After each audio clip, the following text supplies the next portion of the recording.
देव्या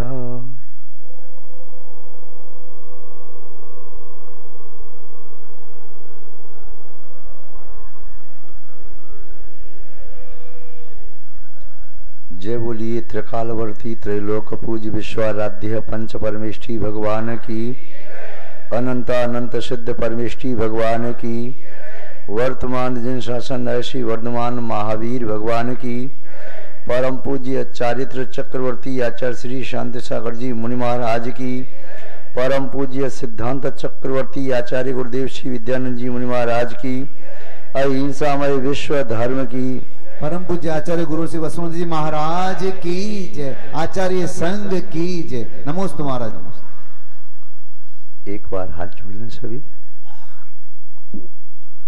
जैनम जयतु शासनम विश्व कल्याण कारक। उपस्थित पुण्यात्मा महानुभाव, विश्व में व तीनों लोकों में जिन शासन के अतिरिक्त कोई दूसरा सुशासन नहीं, जो आत्मा को कर्म कालिमा से रहित परमात्मा बना सके, सिर्फ और सिर्फ एकमात्र जिन शासन ऐसा शासन है, इसकी छत्र छाया जिस भव्य पुण्यात्मा जीव को प्राप्त होती है, वह अपनी आत्मा को परमात्मा शुद्धात्मा सिद्धात्मा बनाने में समर्थ होता है। आज जिनालय के पवित्र प्रांगण में उपस्थित होकर के शुद्ध अंतःकरण से भावना भाते हैं, यह जिन शासन सुचिर काल तक अनंत काल तक सदा जयवंत और जीवंत रहे। धर्म स्नेही सत श्रद्धालु यहाँ पर उपस्थित आप सभी भव्य वर पुंडरीक पुण्यात्मा महानुभाव, मुनिराज श्री प्रज्ञानंद जी महाराज अभी आपको बड़ा मार्मिक संबोधन दे रहे थे देव शास्त्र गुरु के बारे में। देवगुरु समय भक्ता संसार शरीर भोग परिचत्ता रेण तय संयुक्ता ते मणुआ शिव शिवम पत्ता। जो देव शास्त्र गुरु का भक्त है, संसार शरीर भोगों से विरक्त है, रत्नत्रय से संयुक्त है, वही मोक्ष मार्ग में गमन करने में समर्थ है, वही मोक्ष मार्गी है, वही मुमुक्षु है। जो मुमुक्षु नहीं है वह निस्संदेह बुभुक्षु कहा जाता है। बुभुक्षु शब्द का अर्थ होता है जिसकी भोगने की इच्छा है। इंद्रियों के माध्यम से जो भोग और भोग करने की वांछा रखता है वह बुभुक्षु होता है, और जिसकी समस्त इच्छाएं मृत्यु को प्राप्त हो चुकी हों, केवल एकमात्र सिर्फ कर्मों से मुक्त होने की इच्छा बाकी रह गई हो, उसे मोक्ष कहते हैं। आचार्य समंत स्वामी ने शब्दी भगवान की स्तुति करते हुए वैष्णव स्तुति में लिखा है, विहा ये सागर बारे वासम बधू में विवाह वसुधा बधू शतीम मुमुक्षुरिश्वाकुलाद्रातमान प्रभु प्रभुराज सहिष्णु रचत। भी अच्युत सहिष्णु धीरता की वीरता के धारक निश्चीम गंभीरता को अपने अंदर समाये रखने वाले, वसुधा पर्यंत सभी पृथ्वी का परित्याग करके और सखी दोनों अंगना यशस्वी सुंदा का परित्याग करके एवं सभी पुत्र पुत्री साथी मित्रगण राजाओं का परित्याग करके विहाय ये सागर वारे वासम बधू में विवाह वसुधा बधू शतीम, इस वसुधा का त्याग किया।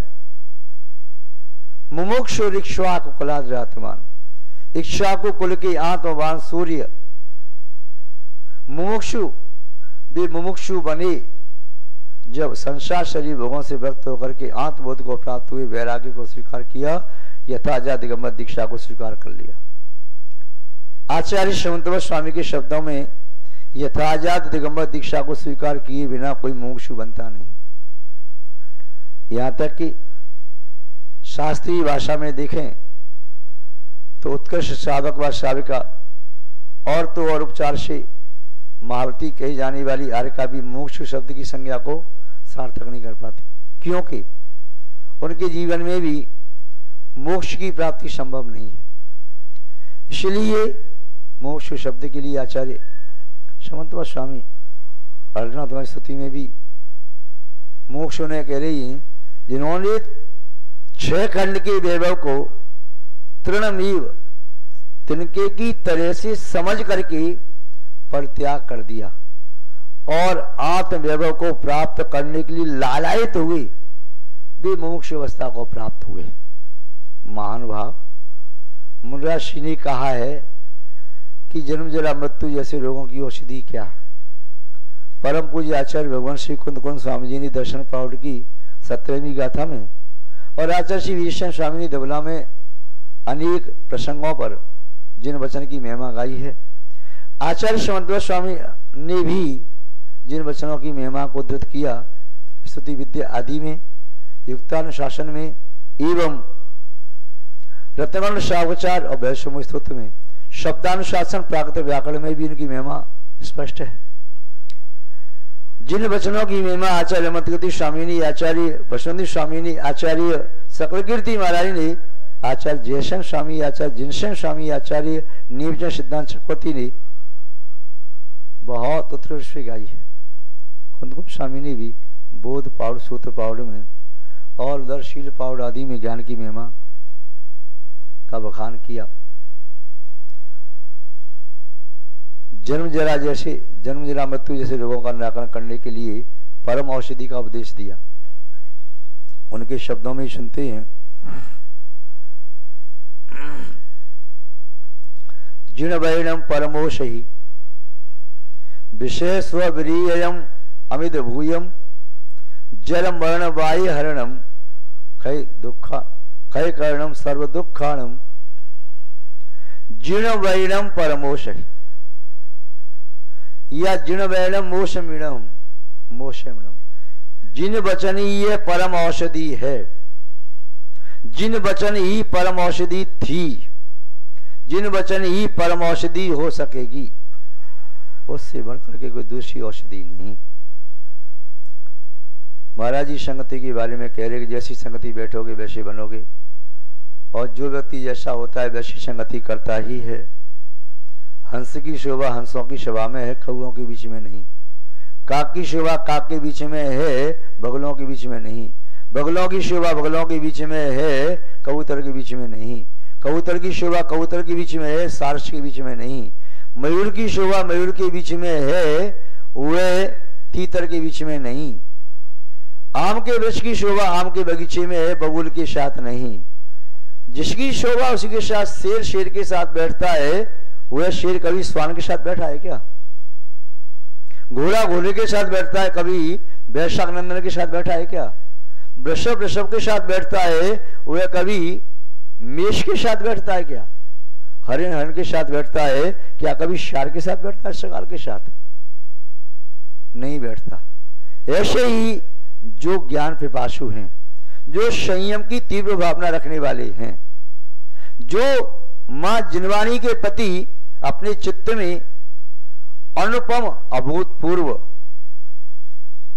श्रद्धा व प्राप्ति की तीव्र लालसा रखते हैं, वे वहीं पर जाकर के विराजमान होते हैं। रत्नों की शोभा स्वर्ण आदि की अंगूठी में ही होती है। लोहे की अंगूठी में कोई रत्न जड़ दे तो रत्न को लोग कांच कहेंगे, कोई रत्न नहीं कहेगा। यदि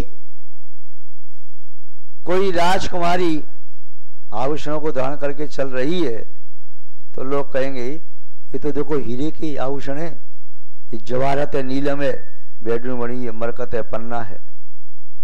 और यदि कोई भीलनी जंगल में रहने वाली जो जंगल के पुष्प और फल शहद आदि फल है उसकी मालाशी बना के पहनने वाली है, यदि उसके गली में हीरे का हार भी पड़ा हो तो लोग कहेंगे कांच का होगा।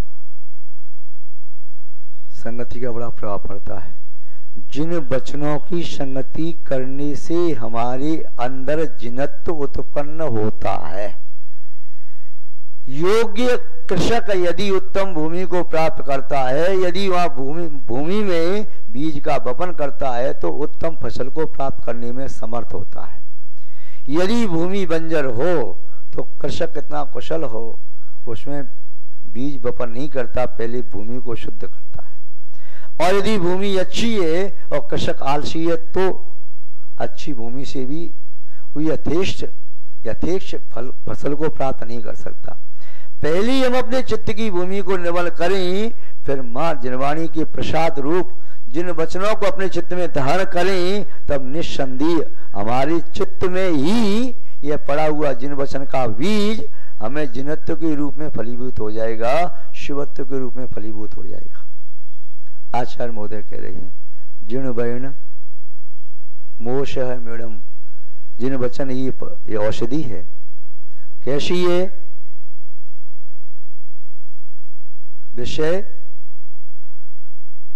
विषय विरेश अमित भूतम, जिन वर्ण मोश है मैडम, विषयेषु विरय अमित भूयम। विषयों से विरक्ति का कारण है। कैसे? किसी पानी में गंदगी पड़ी हो तो उसमें डाल दो फिटकरी, क्या होता है? कीचड़ जम जाती है, पानी ऊपर निर्मल हो जाता है। एक कतक फल होता है, उसको डालने से भी परिणाम निर्मल होते हैं। आचार्य निमित्त सिद्धांत सरस्वती ने 11वें स्थान की परिभाषा बताते हुए कहा कि कतक फल जो जन्मबा, कतक फल डालने से कीचड़ जैसे नीचे जम गई, परिणाम शांत हो गए। यह शरद ऋतु में जब सरोवर में काई छा जाती है, हवा चलने से अलग हो जाती है, शीतल जल निर्मल हो जाता है और गंदी नीचे जम जाती है, ऐसे निर्मल परिणाम होते हैं। ऐसी जिन भगवान के वचनों को चित्त में धारण करने से परिणाम वैसे निर्मल हो जाते हैं। किंतु कतक फल फिटकरी डालने से तो कीचड़ नीचे जम जाती है, किंतु जिन भगवान के वचनों को चित्त में डालने से कीचड़ बाहर निकल जाती है, नीचे जमी नहीं रहती, निकल के बाहर हो जाती है। कभी आपने दूध में नींबू निचोड़ा है? नहीं निचोड़ा। क्या होता है निचोड़ने से? दूध बिगड़ जाता है, दूध नहीं रहता। इतना तो साहस करना पड़ेगा कि अच्छे दूध में, गर्म दूध में उसमें नींबू निचोड़ दो तो दूध तो बिगड़ जाएगा, किंतु पनीर तैयार हो जाएगा। और उसे दूध जम करके इकट्ठा होकर एक जगह हो जाएगा, पानी एक जगह हो जाएगा। ऐसे ही जिन वचन का नींबू निचोड़ने से हमारे चित्त में आत्मा अलग अनात्मा अलग, हमारी आत्मा जिनत्व की अवस्था को प्राप्त करने वाली होगी। दूध में शक्कर डालिए, दूध में शक्कर डाल के दूध को फेंट दो, फिर दूध में से शक्कर खोजे तो खोजते रह जाओगे, मिलेगी नहीं। मिलेगी क्या? क्यों?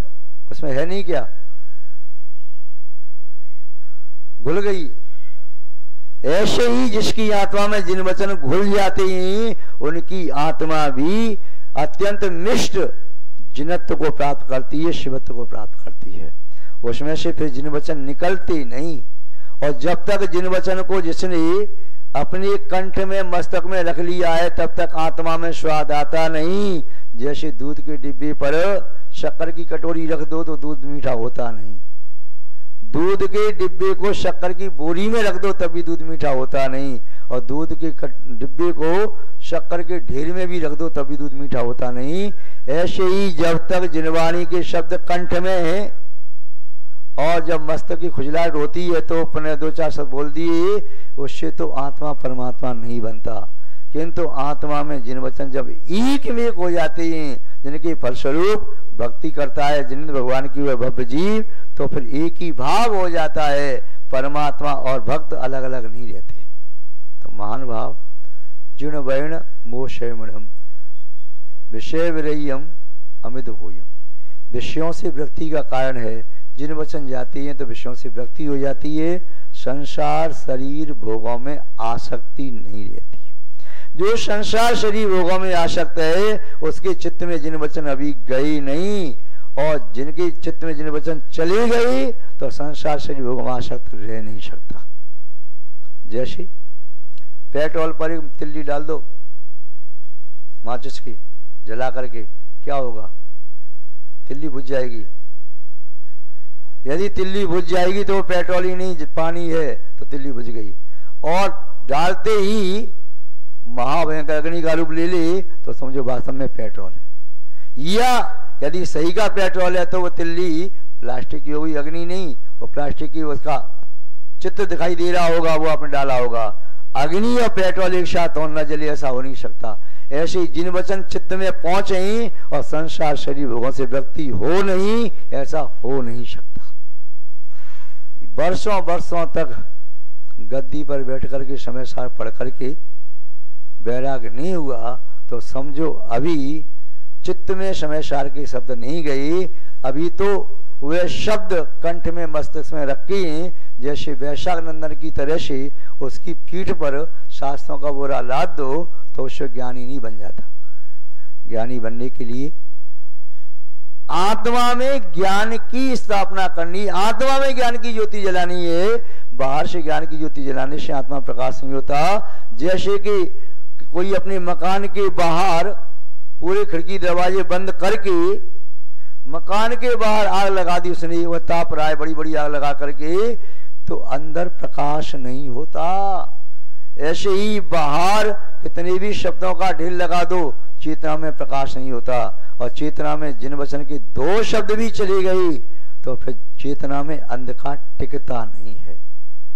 कितना पुराना अंधकार हो, कितना घना अंधकार हो, यदि दीपक सही का दीपक है तो जलाते ही अंधकार नष्ट होगा, और दीपक सही का नहीं है, अंधकार नष्ट नहीं हो रहा है तो समझो दीपक सही का नहीं, प्लास्टिक का दीपक आपने रख दिया होगा, वह प्लास्टिक की ज्योति दिख रही होगी। ऐसे ही जिन वचन तो परम ज्योति है, जो चित्त की अनादिकाल से बुझी हुई ज्योति को प्रज्वलित करने वाली है, तो उस जिन वचन को जिसने प्राप्त किया है उसे नियम से विषयों से विरक्ति होती ही होती है। और ये जिन वचन ही परम अमृत की तरह से अमृतभूत हैं। अमृत का पान करो, अमृत का पान करने वाले को क्षुधा की वेदना नहीं होती। देव अमृत का पान करते हैं, इसलिए अमर कहलाते हैं। और हम सभी, आप और हम, चाहे तिर्यंच और नारकी, ये सभी किसका पान करते हैं, किसे ग्रहण करते हैं? मृत को ग्रहण करते हैं। किसको किसको ग्रहण करते हैं? मृत को। चाहे अनाज लिया, फल लिए, सब्जी लिए, पानी पिया, कुछ भी लिया, वह किसी जीव का शरीर छोड़ा हुआ है, वही तो ग्रहण करते हैं। नार की मिट्टी खाते हैं तो वह भी तो कहना में वह काय है।